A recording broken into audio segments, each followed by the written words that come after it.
One of the big reasons that Oregon is on that top spot is the play of Dillon Gabriel on his third start, or third team.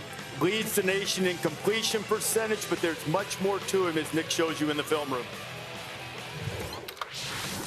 By the end of the day today, Dillon Gabriel almost certainly will be second on the all-time career passing yardage list. College football history might also be second on the all-time touchdown pass list. Now, we can all see the stats. They're prolific. But if you were evaluating him, whether as a prospect or trying to defend him, what stands out about the Oregon quarterback? I think the first thing is the guy has lots of experience. He's got lots of poise. He's very instinctive at reading coverages, get the ball out of his hand quickly, and he's very accurate. Let's talk about the reading part of it. He's going to read the weak side safety here. They're doubling this guy. He's going to outside release, so this guy will poach. But the read tells him to go front side with the ball, which is away from the backside safety. What you're going to see he does here, steps up in the pocket, drives the ball in the middle of the field. It made a good read to pick that guy out of the two guys going to the middle. Good throw and catch. Now here he's reading the same boundary side safety, okay? But the safety should disguise together. And Caleb is coming down early, so he knows this safety has to go to the middle of the field, and they're running 4 streaks, which is Seattle. All right, and this guy should stay on the hash mark right here. He reads the backside safety, trying to disguise, doesn't get to the middle of the field. He's going to hit the front side seam, accurate throw, layers it over the backer. That guy should stay out on the hash mark, and he wouldn't get his ass knocked off by the safety. But he did. But he held on to the ball at least. He held on to the ball. Okay. What do you have here? This they're going to run a clear out and run a crease behind it. And he's going to do a nice job, 1-guard play pass, stepping up in the pocket, lets the play develop, has the patience, makes an accurate throw. And the big thing is, you make an accurate, easy-to-catch ball, the guy can catch it and run with it, which you see in every one of these circumstances. Oregon's receivers can do that. Now, this is the one thing that a lot of quarterbacks struggle with. People say, why don't you throw deep balls? Well, to throw the deep ball effectively, you have to be able to put a mortar-type throw where the ball comes down where the receiver is the only guy that can catch it, and that was an outstanding deep ball throw. And then at the end of the day, this guy's got great fake ability, but he can beat you with his feet. He's going to make 2 guys miss here against Ohio State and run for a touchdown. So this guy's a complete player. He's got a lot of grit. He reminds me of another Hawaiian quarterback we had, Tua, and I think he's going to be an outstanding pro player. I was going to say, you're kind of giving it away. I think you have a type. You're a fan. I like that type. Left-handed, Hawaiian. Yeah, works out. So among all of the quarterbacks in the top 10, there's only one left-handed Hawaiian in the bunch. So is it Dillon Gabriel, Herbie among these guys, or maybe you look at Curtis Rourke? Among contenders, the quarterback you trust the most? I think you have to start with this discussion with number 2 and number 5 and how they have looked mortal in their games. Quinn Ewers, I think, coming into the season, and Carson Beck coming into this season, that's a Huskies that IU's not feeling that at all. Yeah, and this dog is standing in front of kids that have been waiting since 4 p.m. He might FAFO. This Husky here might FAFO. You're going to go down there and remove him? Yeah. I think you're going to have to break. You're going to have to go down there and I'm not going to do it. These IU kids certainly will, but... Well, this is a good discussion. So I think Ewers and Beck, who are just... I think all of us before the season would have said those are the 2 we trust. Now, after watching them play, we're a little bit unsure. So it opens up a discussion. Who are most confident? Dillon Gabriel would be a guy. Cam Ward at Miami. Because I think, Coach, it's not just the quarterbacks. It's the system, the play caller, and the people they have around him. And this kid, Rourke, when he gets back, it's a lot to trust in him, the way he's been playing this year.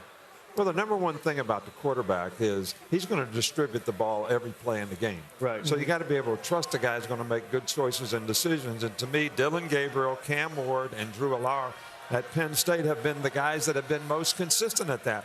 I think there's a lot of other really good quarterbacks, but at times they've all shown some cracks in their armor and their decision making. And you got to play winning football, which means you can't make plays for the other team. You got to take what the defense gives. Yeah, and you talk about Cam Ward. This is his 5th year playing football. 2,121 pass attempts in his career. That's a lot of football. And he's playing lights out, and it feels like the football gods are kind of working alongside of him. Obviously, Dillon Gabriel gets a massive win over Ohio State. Carson Beck there at Georgia has a championship pedigree. You know, he has his numbers are 15 touchdowns, 8 picks. But he threw 0 touchdowns last week, and he had 3 picks. So if he just has a regular day, he's at like 17 and 6, which would be phenomenal. So trusting, I'm not 100% sure. I think all these guys have downsides. But to me, Cam Ward has shown up in the biggest way, I think. Yeah, Cam has like a huge upside, right? I love Cam Ward, love what he brings to an offense, but, you know, he's going to put the ball in harm's way too many times for me. I like Dillon Gabriel because he doesn't really do that. Now, don't forget, earlier in the season, Cardinals sin throwing interceptions in the red zone. Yeah. Three in the red zone early in the season. Yeah. I think he's gotten that out of his system. And not only that, he's very efficient the way he runs the offense. And even though he's a dual threat quarterback, he doesn't run unless he absolutely has to, which I respect. Yeah, I think it's a wild card, a team that's going up is Garrett Nussmeier. You know, and I think 3 times in the fourth quarter, he's had to bring his team back. And maybe a little bit of this, but I just feel like first year starting, getting better every single week. Tough challenge tonight, by the way, at Texas A&M. Yeah, and if we're going to talk about this particular game, Taven Jackson, the guy who's going to be starting for the Indiana Hoosiers, he literally is a 2-time 6A state champion for Center Grove, the Trojans, which is 45 minutes north of here. He commits to Tennessee. He comes over here to Indiana. He has all the tools that you could possibly need to be great. And Coach Signetti trusts him. I'm excited to watch him ball out for the Hoosiers as well as they continue their undefeated campaign. Colorado can become bowl eligible, that Cincinnati rolls in, Kirk, and the Bearcats are still in the Big 12 race. Better be careful with the Cincinnati Bearcats. Shedeur Sanders obviously is spinning it. He's got a lot of great targets. I think Cincinnati's going to drop a lot of 8-man in coverage, try to help against Travis Hunter and company. And what will be the answer for Shedeur? Will we see a little bit more of the running game? We know number 12, hopefully healthy, will be all over the place. And he better be, because Brendan Sorsby, the IU transfer quarterback, having a monster year, running and throwing. BYU at UCF, guys. UCF boasts the top rushing offense in the Big 12. R.J. Harvey averages 127 yards per game, but they lack balance. Only 190 yards through the air a game. And BYU, man, guys up front eating up blocks. And number 11, Harrison Taggart leads the team in tackles. And number 16, Isaiah Glasker, 8 tackles for loss in the season. You're the top 6 in the Big 12 entering today. BYU and Iowa State both ranked in the top 11, undefeated, and then you have a bevy of one-loss teams right behind, sort of exemplifying the wide but not deep Big 12. And Desmond, as you were doing your tape, I noticed the fact that you've got the number 11 team in the country. They're undefeated. And they're a 2.5-point underdog to UCF, who has a losing record and has lost 4 in a row. Please stop the disrespect, guys. Give the Cougars some love. I love BYU. The reason I do is because I think that their brand of football is very sustainable. Now, they're not great in many areas, but they are great at creating turnovers. They're a turnover-creating machine, and what I love about them the most, they're one of the least penalized teams in college football, meaning they're not a team that's going to go out there, Pat, and beat themselves. So I love their style of football and their brand. Yeah, Retzloff leads them in passing and rushing. He's been an absolute sensation for the Stormin' Mormons over there. And then being underdogs to a team that switched quarterbacks to in UCF, that's wild. Let's stay in the Big 12. That is very deep, Reese. You know that. Why? You know that. Why? You know that. I really think the team to watch out for is Colorado. Yes. You know, one of the things that Dion told me this summer was he finally had 2 coordinators, offensive and defensive coordinator, Pat Sherman and Robert Livingston, that believed like he believed and was going to go do the things that he wanted to do on both offense and defense. And I think that shows up dramatically in how they've improved and how they played on both sides of the ball. Well, Coach, you know, ever since you picked against them and Miss Terry picked for them to win, they've turned things around. So I think, they found their niche. They found their groove, Kirk. And I learned my lesson. You helped, you coached. I think last year it was about Shedeur Sanders. It was just all on him. He had to run and throw, and the offensive line, it was one-dimensional. They were put in a tough spot. Now they have the ability, like I said, Cincinnati drops 8. Okay, they have an answer to that now. You know, I think that's with Shermer, I think that's a big difference, is having different ways to attack. Instead of just relying on the quarterback. I still personally think Iowa State is the team to beat in this conference. BYU almost becomes, talking about it, Lee said his IU team in 79 was kind of a team of destiny. Is BYU that team? Yeah. You know, there are games that they should have lost. The guys in the desert, they don't like them. Yep. But they find ways to win games late. So, and they don't have Iowa State this year on their schedule, too. Right. But, you know, that's a really big deal because even if Cincinnati were to win tonight, they still have to go to Iowa State and to Kansas State. Yeah. Colorado, the schedule's set up nicely for Colorado. Sure. If they can win. BYU blasted Kansas State. Could you fathom Coach Bryant taking that Colorado team to the 12-team playoff with what Colorado was for 20 years? Just like here. Comes in, flips the culture. Shador, they got 4 wide receivers averaging over 50 yards. If Travis Hunter gets back healthy, LaJohntay Wester is a weapon. I mean, and their defense was crop. I was going to say, their defense leads the Big 12 in sacks. That young coordinator Singleton's doing a hell of a job. They've been getting some things. You're going to have, we've got, I think we got Uwe Block. This is Uwe Block. Show them what you got here.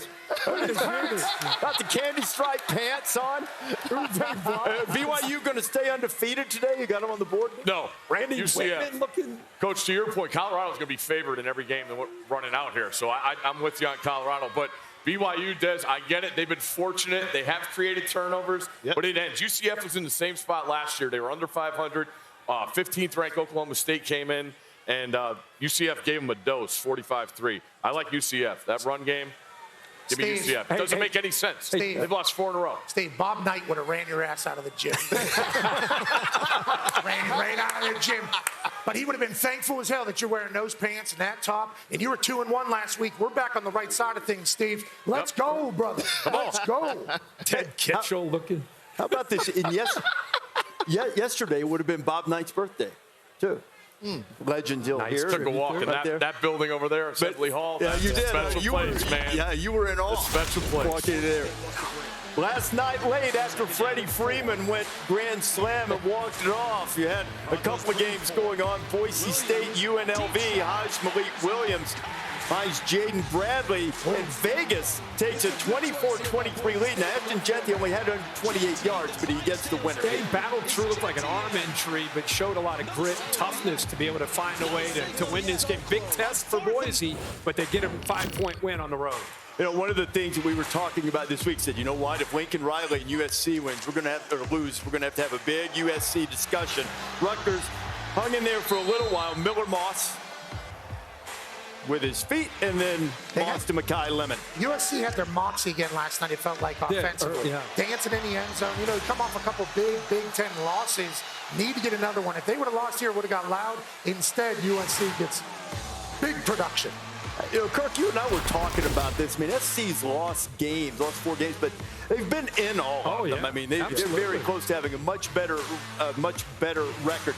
Now, one of the reasons we're showing you the projected bracket, if the College Football Playoff Selection Committee rankings were the same as the AP poll, is mostly because of that 12 seed.